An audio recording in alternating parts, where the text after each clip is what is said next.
بسم اللہ الرحمن الرحیم۔ جیسا کہ آپ سب کو پتہ ہے کہ ہم نے اسلامی تحریروں کا ایک سلسلہ شروع کیا ہوا، تو اسی سلسلے میں ہم آج آگے بڑھیں گے۔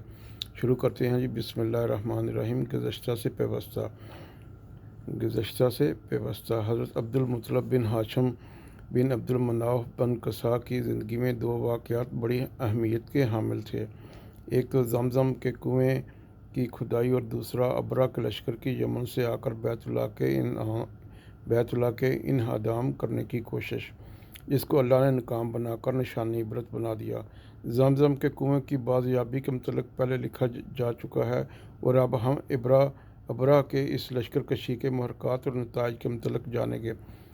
525 عیسوی میں حبشہ کے بادشاہ نجاشی نے یمن پر اپنے ایک سردار اریات کی سربراہی میں 70,000 حبشی فوج بھیجی۔ اس فوج نے وہاں کے حاکم ذو نواس کو شکست دے کر یمن پر قبضہ کر لیا۔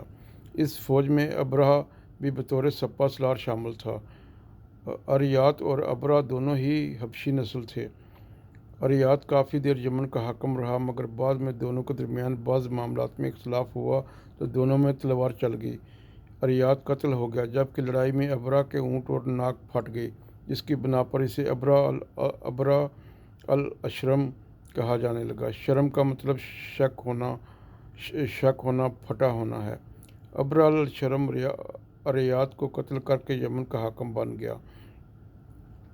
شاہ حبشہ نجاشی کو جب پتہ چلا تو وہ بڑا غضبناک ہوا، مگر ابرہ الاشرم نے اس سے معافی لے لی اور 543 عیسوی میں اسے یمن پر اپنا نائب تعین کر دیا۔ دوسری طرف مکہ میں عبد المناف بن قصا کے چاروں بیٹوں ہاشم، مطلب، عبدالشمس اور نوفل تجارت میں بہت آگے نکل گئے تھے۔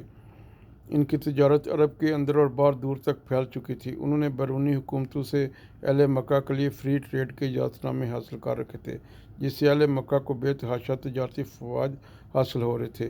اللہ کے گھر کے متولی ہونے کے ناطے ان کے تجارتی قافلے پورا سال چلتے رہتے، جبکہ باقی عرب صرف حرمت کے 4 مہینوں رجب، ذی القعدہ، ذی الحج اور محرم میں ہی نقل و حرکت کرتے۔ اللہ نے سورہ قریش میں اس بات کی طرف اشارہ کیا ہے۔ قریش سارے فوائد تو اللہ کے گھر کے متولی ہونے کے ناطے اٹھاتے، مگر عبادت میں دوسروں کو شامل کر کے شرک کے مرتکب ہوتے، جس پر سورہ قریش میں ان کو متنبہ کیا گیا۔ قریش کو اس کا احساس تھا یا نہیں، مگر ابرہ الاشرم کو اس کا پورا ادراک ہو گیا کہ اہل مکہ کی ساری سیادت و سعادت اور سارے تجارتی فوائد خانہ کعبہ کے مرہون منت ہیں، اور حج اور عمرے پر آنے والے زائرین ان کی آمدن اور شہرت کا بڑا سبب ہیں۔ لہٰذا اس نے ان کی تجارت پر قبضہ کرنے اور ان کو عیسائی بنانے کے لیے ایک منصوبہ بنایا۔ اس کے لیے اس نے خانہ کعبہ کو گرانے کا ارادہ کر لیا، مگر اس کو گرانے سے قبل اس کے متبادل کے طور پر صنعا، یمن میں ایک بلند پایہ عبادت گاہ کی تعمیر شروع کروا دی، تاکہ لوگوں کو اس کی طرف مائل کیا جا سکے۔ اس بلند پایہ عمارت کو عرب الکلیس اور یونانی ایکلیسا کہتے ہیں۔ اس عالی شان کلیسا کی تعمیر کے مکمل ہونے پر اس نے شاہ حبشہ کو اس کی تعمیر کے درپردہ مقاصد سے ایک خط کے ذریعے آگاہ کیا اور کہا، میں بصورت اپنے منصوبے پر عمل کر کے عربوں کا حج خانہ کعبہ سے اس کلیسا کی طرف موڑ دوں گا۔ اس طرح عربوں کی سیادت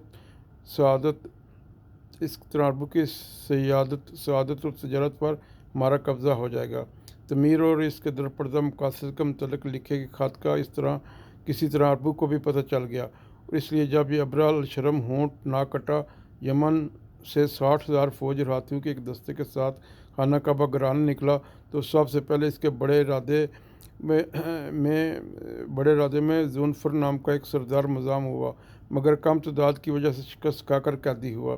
ابرہ الاشرم جب آگے بڑھا اور نجران اور طائف کے درمیان مشہور قبیلہ خثام کے علاقے میں جب جا پہنچا، تو ان لوگوں نے اپنے رئیس قبیلہ نفیل بن حبیب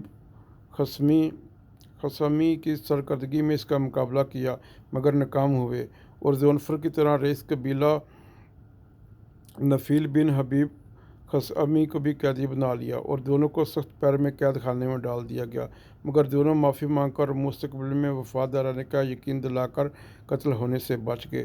جاری ہے انشاءاللہ تعالیٰ باقی کا نیکسٹ قسط میں۔